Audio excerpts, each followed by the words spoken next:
હાલો guys, કેમ છો? તો સ્વાગત છે તમારું મારી યુટ્યુબ ચેનલ શ્રદ્ધા લાઈફસ્ટાઈલમાં. તો બધાને જય શ્રી કૃષ્ણ અને રાધે રાધે. તો આજે હું તમને એવી 5 હેબિટ્સ જણાવીશ જેના દ્વારા મેં મારું 22 કિલો વજન ઘટાડ્યું અને અત્યારે હજી પણ મેં વજન ઘટાડ્યા પછી વધાર્યું નથી. તો એ હું થોડીક એવી મારી જે ટિપ્સ છે જે હું મારી રોજિંદા જીવનમાં પણ હું ફોલો કરું છું એ હું તમને આજે જણાવીશ. તો ચાલો જોઈએ આપણે કે વજન ઘટાડવા માટે કઈ રીતના મનને મનાવવું. બરાબર છે? તો એવું વિચારવાનું કે તમારે વજન છે ને કોઈ ફેસ્ટિવલ માટે નથી ઘટાડવું કે કોઈ મેરેજ માટે નથી ઘટાડવું. તમારે તમારો વજન છે ને તમારા બોડીને સારું કહેવાય ને, સારું એવું ફિટિંગ આવે એટલા માટે, શેપ આવે એટલા માટે, અને આપણે સારા એવા કપડાં પહેરીએ અને રોજિંદા ટાઈમમાં આપણે એવા ને એવા રહીએ એટલા માટે મારે મારું વજન ઘટાડવું છે. તો એના માટે ગોલ નક્કી કરો કે તમારે કેટલા સમયમાં કેટલું વજન ઘટાડવું છે. બરાબર છે? એ સમયનો તમારે ટાઈમ શેડ્યુલ નક્કી કરવાનો, જેમ કે 3 મહિના, 4 મહિના, 5 મહિના, 6 મહિના, મિનિમમ 1 મહિનામાં 4 થી 5 કિલો વજન ઘટે એને ધ્યાન રાખવાનું. બરાબર? કેમ કે વધારે ન ઘટે અને જો ઘટાડવા જાઓ તો શરીરમાં બીજી તકલીફ પણ થાય અને કદાચ જો ઘટાડ્યું હોય ને તો એક વધી પણ જાય. એટલા માટે તો 4 થી 5 કિલો મિનિમમ છે એટલો તમે આરામથી ઘટાડી શકો વજન, ડાયટ અને કસરતને ફોલો કરતા. બરાબર છે? બીજો પોઈન્ટ એવો છે કે તમે નક્કી કરો કે તમારે કયું ડાયટ કરવું છે, કઈ રીતના કસરત કરવી છે, જીમમાં જાઓ છો, યોગામાં જાઓ છો, કે કઈ રીતના તમારે ઘરની પરિસ્થિતિ છે, જે રીતના તમારું ઘરની પરિસ્થિતિ અનુકૂળ હોય એ રીતના તમે ડાયટ ફોલો કરી શકો છો. બરાબર છે? જેમ કે નોર્મલી જોઈએ કે જોઈન્ટ ફેમિલીમાં બધા રહેતા હોય તો બપોરે શાક, રોટલી, દાળ ભાત એવું બનતું હોય છે. તો કોઈ દિવસ તમે શાક રોટલી લ્યો, દાળ ભાત લ્યો, ભાતને શાક લ્યો, પછી એક દિવસ બાજરાનો રોટલો બનાવી લ્યો, એની સાથે શાક લ્યો. એવી રીતના ઓપ્શન તમે બનાવી શકો છો. બરાબર? તો એવી રીતના સવારે અને સાંજે પણ તમારે ફોલો કરવાનું, જે તમને અનુકૂળ પડે એવી રીતના, જે તમારે અલગથી કંઈ કરવું ન પડે. તો એ રીતના જમવામાં પણ ધ્યાન રાખવાનું. બરાબર છે? બીજું એ છે કે મેં મારું વજન ઘટાડે તે મેં બહારનું બિલકુલ નહોતું ખાધું 4 મહિના સુધી. બરાબર છે? જે મને ઈચ્છા થતી તે હું ઘરે બનાવીને ખાતી. કદાચ હું મસાલા બધા રાખતી, પંજાબી આ તે બધા મસાલા રાખતી ઘરે. પછી હું પંજાબી શાક કઈ રીતના બનાવતી ખબર? પનીર કેપ્સિકમ છે ને ઓછા તેલમાં વઘારી અને પંજાબી કાજુ કળીનો મસાલો હોય ને એ અંદર એડ કરી દો અને એની સાથે બાજરાના રોટલા સાથે હું ખાતી. કેમ કે તમે જોવો ને તો સ્વાદ છે ને કોઈ બી વસ્તુમાં નથી, એના મસાલા હોય ને એમાં સ્વાદ હોય. તો તમે સ્વાદ સાથે ખાઈ શકો. એટલે તમને એવું લાગે કે મેં પંજાબી ખાધું. બાજરાના રોટલા સાથે ભાવે નહીં પણ હું ખાતી અને મને ભાવતું, કેમ કે મારે વજન ઘટાડવું હતું ને એટલા માટે. તમે એ રીતના કરી શકો. શુગર સાવ બંધ કરી દો. બરાબર છે? ઘણાને ચા પીવાની આદત છે તો નો ડાઉટ તમે ઓછી શુગરવાળી ચા લેજો, પણ જો તમારી આદત છૂટતી હોય તો મૂકી દેવાની ચા. પીવી પડે તો તમે પી શકો છો પણ ઓછી શુગર રાખવાની. તો શુગરવાળી વસ્તુ એકદમ સાવ બંધ કરી દેવાની. આઈસ્ક્રીમ છે, બિસ્કિટ છે, સોડા, કોલ્ડ ડ્રિંક્સ કોઈ બી વસ્તુ છે ને જ્યારે ડાયટ કરતા હોય ને ત્યારે નથી પીવાની. ડાયટ મૂક્યા પછી તમે ધીમે ધીમે લઈ શકો, જે હું અત્યારે લઉં છું ક્યાંક બહાર ગયા હોય ને તે જમવા ત્યારે, કેમ કે મને વધારે ભાવે છે શુગરવાળી વસ્તુ એટલા માટે. તો તમે એવી રીતના કરી શકો. બરાબર છે? બીજો પોઈન્ટ એ કે તમે છે ને તમારે દિવસ દરમિયાન એક વખત નહીં જમતા, 5 ટાઈમ થોડું થોડું જમવાનું. જેમ કે કાલે જ એક અમારા ઇન્સ્ટાગ્રામમાં મેસેજ હતો કે દી હું આજ સાંજે કાલ સાંજે જમું છું છતાં મારું વજન નથી ઘટતું. તો તમારું વજન ન ઘટે. કેમ કે કોઈ બી એક ટાઈમ આપણે જમીએ ને તો ભરપેટ જમી લઈએ. આપણે એવું વિચારીએ કે હવે હું 2 ટાઈમ તો નથી જમવાની, તો મારે એનર્જી માટે તો એટલું ખાવું જ જોઈએ ને, બોડીને એનર્જી રાખવા માટે એટલું તો જોઈએ જ ને. તો એ ન કરો. એના બદલે તમે 5 ટાઈમ જમો પણ થોડું થોડું જમો. કેમ કે બુકમાં મેં વાંચ્યું હતું કે છે ને બોડીને આપણે જ્યારે થોડું થોડું ખોરાક લઈએ ને તો શરીરને જે બોડી હોય ને એને પચાવવા ટાઈમ લે છે. ટાઈમના લીધે વજન ઘટે છે. ને જ્યારે આપણે એક સામટું જમી લઈએ ને તો મશીનને લોડિંગ વધી જાય છે, જે પ્રોસેસ એકદમ ધીમી થઈ જાય છે, એટલે વજન ઉતરતું નથી. તો તમે એ પણ કરી શકો. અને ઘણા એવા છે કે જ્યાં ઘણાનું બોડી એવું છે કે એકટાણા કરે તો વજન ઉતરી જાય છે, તો ભાઈ એ બોડી એનું છે. બરાબર? એવી રીતના હશે એનું. એટલે જો તમે એવું કરી લીધું ને તમારું બોડી નથી ઉતરતું તો તમે 5 ટાઈમ થોડું થોડું જમીને આરામથી વજન ઘટાડો અને ઘટશે તે.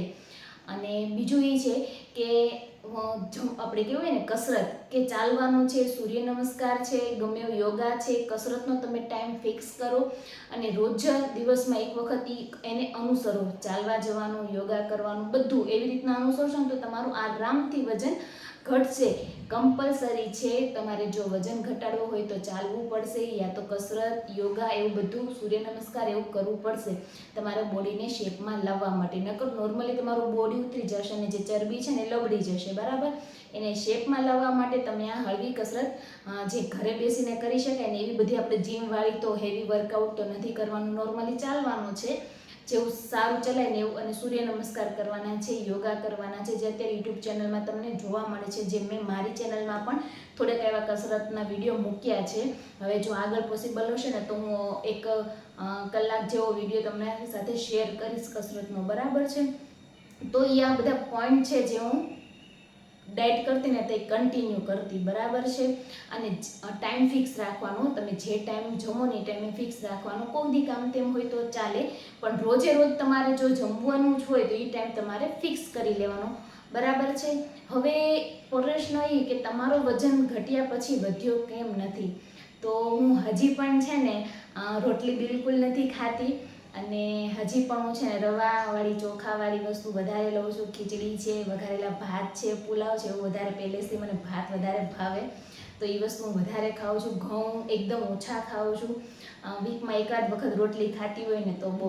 અને બ્રેડવાળી વસ્તુ પણ અમારે ઓછી ખાવાની થાય, કે એક મહિને કે એ 15 દિવસે એકાદ વખત જો વડાપાવ, બર્ગર એવું કંઈ ખાઈએ ને તો પણ ખાતા નથી અમે.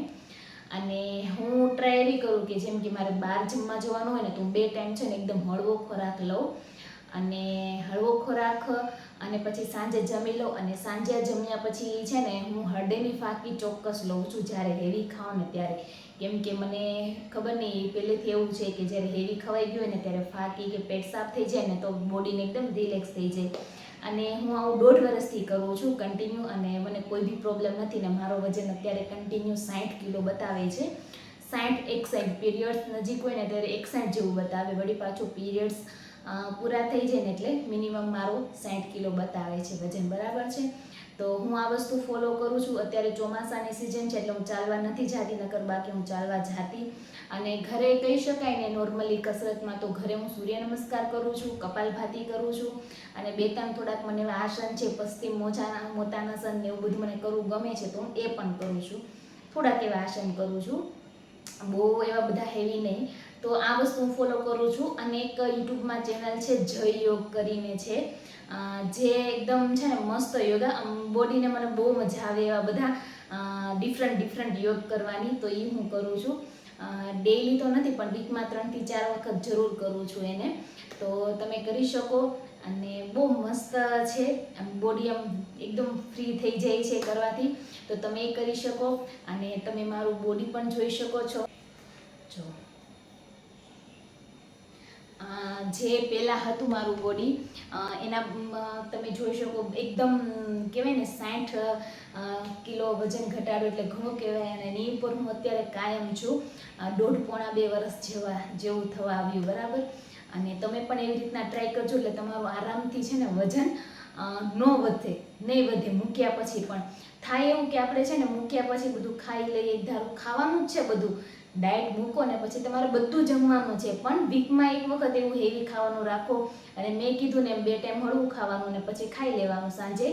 ફાકી નહીં પીવાની ભૂલવાની, કેમ કે પેટ આપણું બરોબર સાફ થઈ જાય, અંદર જે ચરબી બરબી કાંઈ વધે નહીં, જે ખાધું હોય એ ચરબીના રૂપમાં ન રહે એટલા માટે. અને તમારું વજન પણ એટલે નહીં વધે સારો એવો. અને જોઈએ તો કન્ટિન્યુ થોડી કસરતને એવું ચાલવાનું રાખજો એટલે આરામથી નહીં વધે. તો આ એવી હેબિટ્સ હતી થોડી ઘણી જે હું ફોલો કરતી, મારા ડાયટ કરતી ત્યારે, અને હજી પણ ફોલો કરું છું, જે તમે ફોલો કરી શકો છો મારી સાથે. ને હું કહું છું તમને બધાને, તો જરૂરથી આ બધી હેબિટ્સ છે ને ફોલો કરજો ને તમે તમારું આરામથી તમારું વજન ઘટાડી શકશો. તો જો મિત્રો તમને અમારો વિડીયો ગમ્યો હોય તો લાઈક કરજો, શેર કરજો, કોમેન્ટ કરજો અને સબસ્ક્રાઈબ કરજો મારી ચેનલને. નવા હોય ને તો મળીશું એક નવા વિડીયો સાથે. તો બધાને જય શ્રી કૃષ્ણ ને રાધે રાધે.